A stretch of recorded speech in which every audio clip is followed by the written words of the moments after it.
ladies and gentlemen.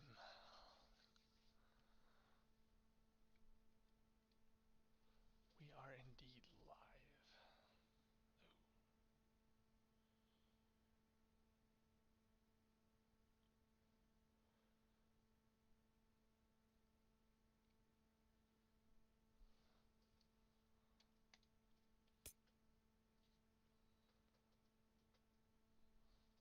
Wow, that looks like shit.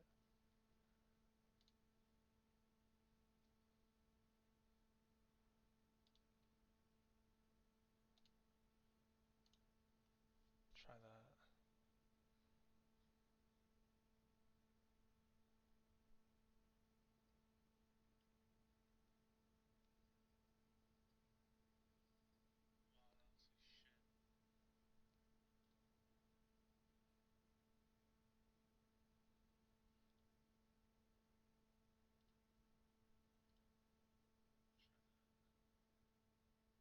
It's literally no difference. What is that, bro? It's literally no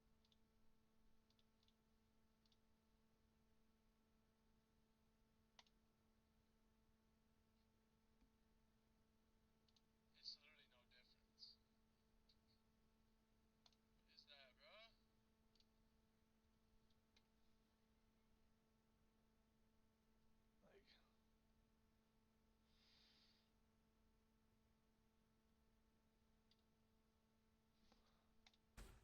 Like, what happens when I go into it? Does it get?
How do I fix?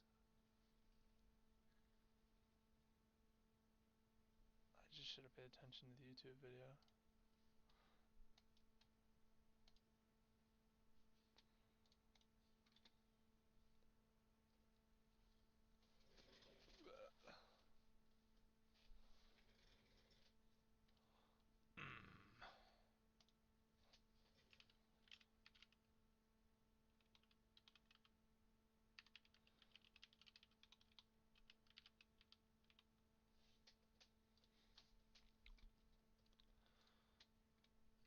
Does your internet bill make you anxious?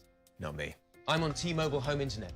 They have price lock guarantee. The screen capture they are not. I'm going to go over all the methods for things like overlays or the here. So down here, creator to figure out what sacrifices you are willing to make and which ones you simply are not. I'm going to go over all the methods in Streamlabs OBS. These will work in OBS as well. We are going to mess with our base and scaled resolutions to find out which one of these methods. OBS, I'm going to go ahead and turn down the music just a skosh here. So down here in the bottom left, which guess what? You can't see. I'm going to drag this over here. Down here in the bottom left, there is a cog icon. This is going to be your settings for Streamlabs OBS. Now, this will work virtually identical for OBS, as Streamlabs OBS is literally just the base OBS with a additional layer of plugins or add-ons in addition. So we are not going to be messing with any of our output settings over here. I am going to have a separate tutorial walking you guys step by step from the very beginning, installing a fresh install of OBS or Streamlabs OBS to getting everything set up for screen recording or live streaming. But today we're focusing primarily right here in the video tab. This is our comfort zone for the day.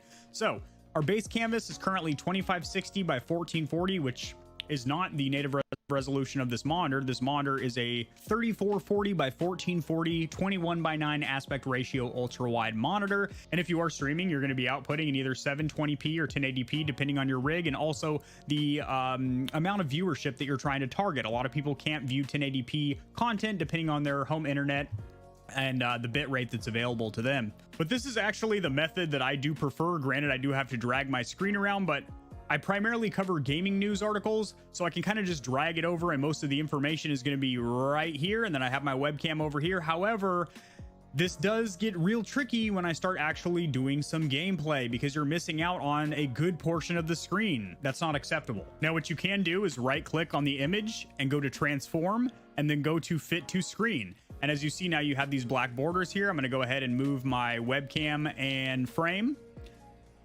And now everything is in picture, as you can see here. But what a lot of streamers that use ultra wide monitors are going to do is use this blank space up here with these black borders, these bezels, if you will, to put a lot of their stream information, such as their socials or their top donations or their subscriber count. Maybe just a cool overlay or wallpaper would be too. Cam, there we go. Move that sucker right up there. So as you can see, this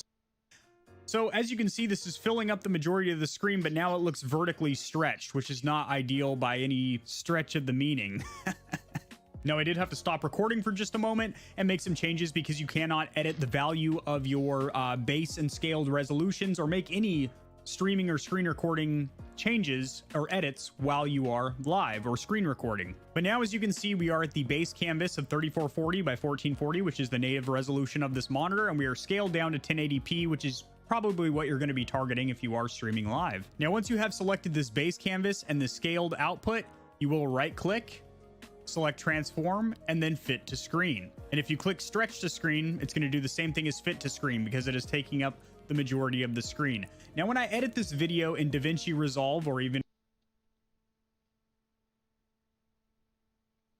if you're using Adobe Premiere Pro, or maybe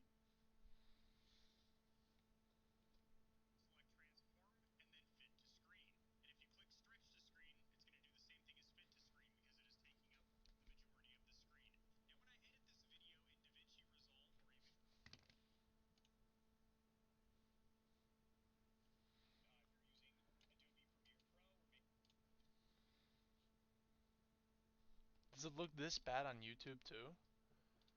I'm really curious about that.